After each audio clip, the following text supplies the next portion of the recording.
speech is about the effects of social media on mental health. How many times today have you checked your phone without realizing it?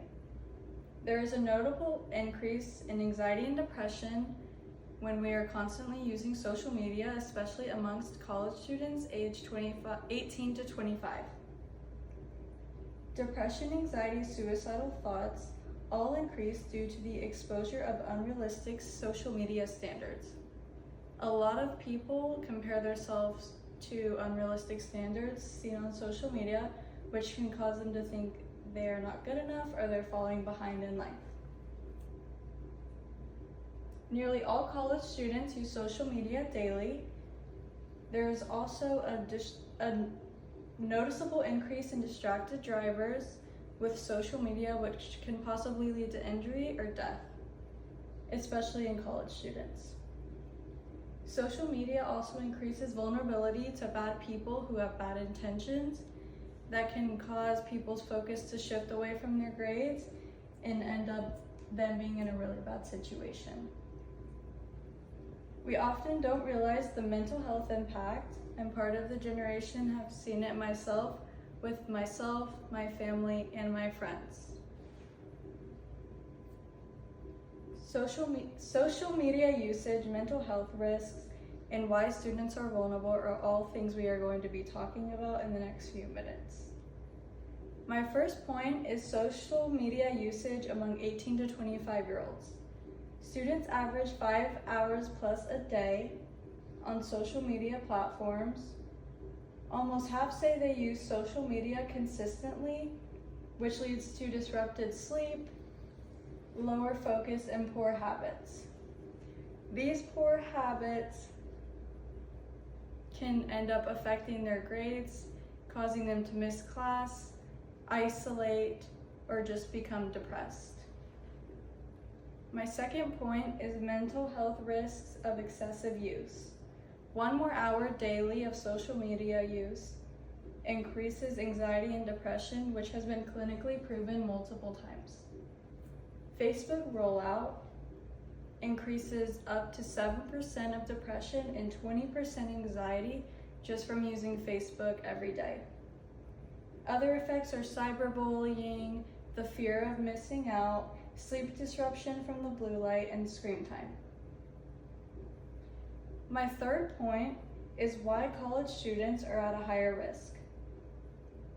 Post-pandemic routines broke down, which allowed more screen time, which allowed more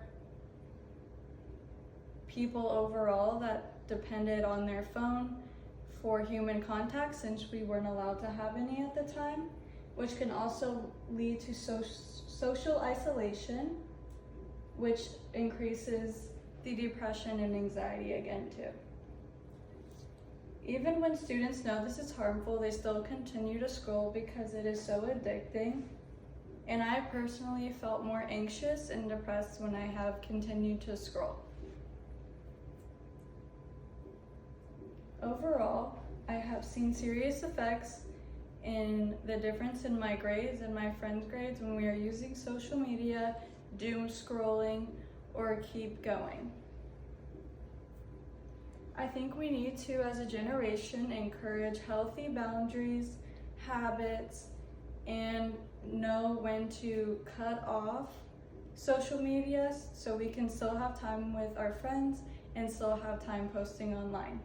A lot of people are convinced that it is a way that connects us all, but oftentimes it can make us feel isolated instead of actually getting to know people.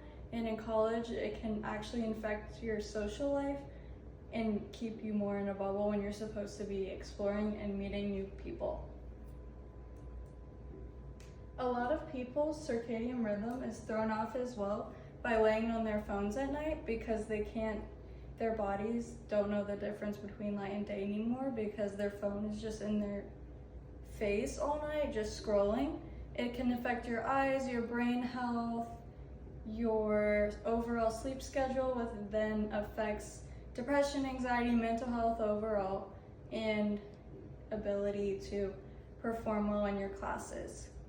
When your grades start slipping, it could also lead to a depression, so it's a big spiral that starts from social media and not knowing how to manage it. I feel like as college students, we could definitely do better as putting up boundaries, helping each other pull away, get outside, get in nature, hang around more people, and put the phones away. I've also seen a lot of people trying to pull away from their phones by deleting TikTok, Instagram, because so much negative news is pushed out all the time. And I also realized that people have created a phone lockbox at night so they can focus on their studying, which then improves their grades. I think overall, it can be very beneficial if we have the right healthy boundaries, but in order to have the benefits of social media, we need to put them up in the first place. Thank you.